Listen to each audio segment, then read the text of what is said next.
अंतर्राष्ट्रीय राजनीति के सबसे खतरनाक, सबसे संवेदनशील और सबसे विस्फोटक मोड़ पर दुनिया एक बार फिर उस स्थिति में खड़ी नजर आई जहां एक गलत फैसला पूरी मानव सभ्यता को भारी कीमत चुकाने पर मजबूर कर सकता है। मध्य पूर्व का आसमान पहले से ही तनाव, टकराव और शक्ति प्रदर्शन की आग में झुलस रहा है और हर गुजरते पल के साथ ये आशंका और गहरी होती जा रही है कि अब बस एक चिंगारी बाकी है जो पूरे क्षेत्र को युद्ध की लपटों में झोंक सकती है।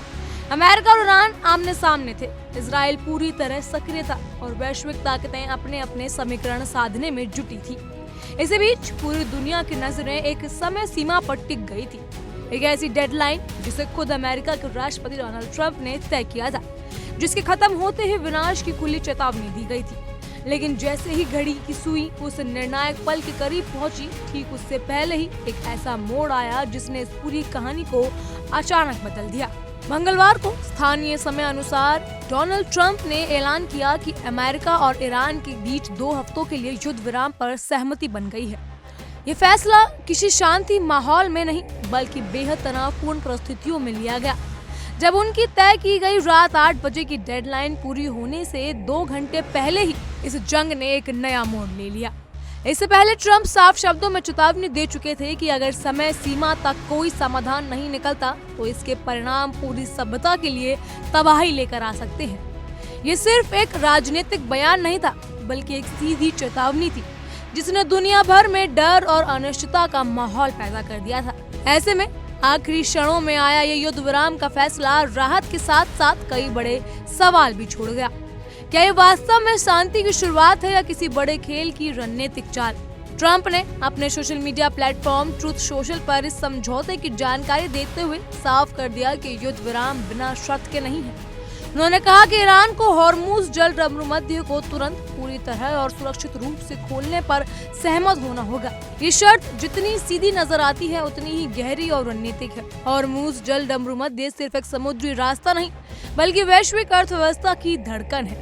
दुनिया के बड़े हिस्से के तेल आपूर्ति इसे रास्ते से गुजरते हैं और इसका बंद होने का मतलब ये है कि पूरी दुनिया में आर्थिक हलचल और बाजारों में उथल-पुथल और ऊर्जा संकटों पर खतरा मंडराना। ऐसे में ट्रंप का ये दाव सिर्फ सैन्य दबाव नहीं बल्कि आर्थिक और भू राजनीतिक पकड़ को मजबूत करने की एक सोची समझी रणनीति भी मानी जा रही है। इस पूरे घटनाक्रम में एक और दिलचस्प और अहम मोड़ तब आया जब पाकिस्तान की भूमिका सामने आई।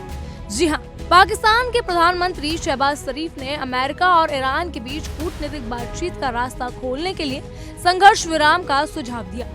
ट्रंप ने खुद इस बात का जिक्र करते हुए कहा कि उन्होंने शहबाज शरीफ और पाकिस्तान के फील्ड मार्शल आसिम मुनीर के साथ बातचीत का ये फैसला लिया है।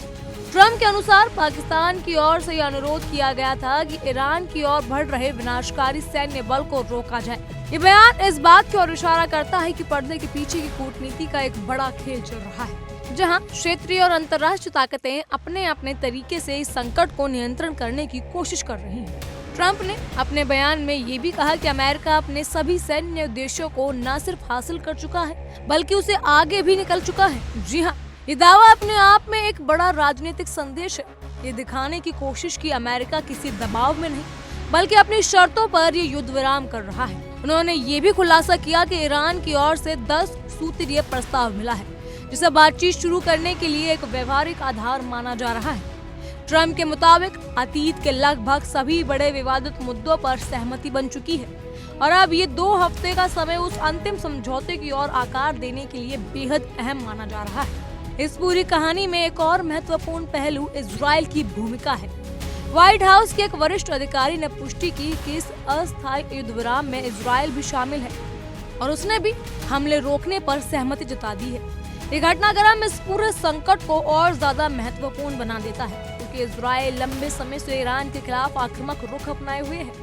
ऐसे में उसका ये युद्ध विराम में शामिल होना संकेत है कि फिलहाल सभी पक्ष सीधे टकराव से बचने की कोशिश कर रहे हैं। लेकिन साथ ही ये सवाल भी उठता है कि क्या ये सहमति स्थायी होगी या केवल एक रणनीतिक विराम है जिसके पीछे नई तैयारियां चल रही हैं। हालांकि इस पूरे घटनाक्रम को राहत के रूप में देखा जा सकता है, लेकिन इसके भीतर छिपे संकेत कहीं ज्यादा गहरे हैं। जिस तरह से समझौता अंतिम क्षणों में कड़ी शर्तों के साथ और भारी दबाव के बीच सामने आया, वो ये साफ करता है कि हालात अभी और नाजुक हैं। ये युद्ध विराम एक मौका जरूर देता है बातचीत का, समाधान का और शांति की दिशा में आगे बढ़ने का, लेकिन ये परीक्षा भी है जिसमें हर पक्ष की नीयत और रणनीति की असली तस्वीर सामने आएगी। अब पूरी दुनिया की नजरें इन 2 हफ्तों पर टिकी है। ये सिर्फ 14 दिन नहीं बल्कि एक ऐसा समय है जो तय करेगा कि आने वाले भविष्य शांति का होगा या फिर एक बार फिर दुनिया उसी मोड़ पर आ खड़ी होगी जहां से वापसी आसान नहीं होगी। ये घटनाक्रम एक बार फिर ये साबित करता है कि वैश्विक राजनीति केवल ताकत का खेल नहीं बल्कि ये रणनीति, दबाव, कूटनीति और समय के सटीक चलने वाला मिश्रण है। आने वाले दिनों में ये देखना होगा कि क्या ये सीज फायर शांति की ओर ले जाता है या फिर ये सिर्फ एक भ्रम है जो तीसरे विश्व युद्ध का आगाज करेगा। बहरहाल इन सब पर आपकी क्या राय है हमें कमेंट सेक्शन के जरिए जरूर बताइएगा। फिलहाल के लिए इतना ही। तमाम खबरों के लिए फॉलो कीजिए इंडिया डेली को। देखिए इंडिया डेली 24/7 अब आपकी स्मार्ट टीवी पर। इंडिया डेली मौजूद है सभी डिजिटल प्लेटफॉर्म पर लाइव और लगातार। इंडिया डेली 24/7 हर दिन राष्ट्र को समर्पित।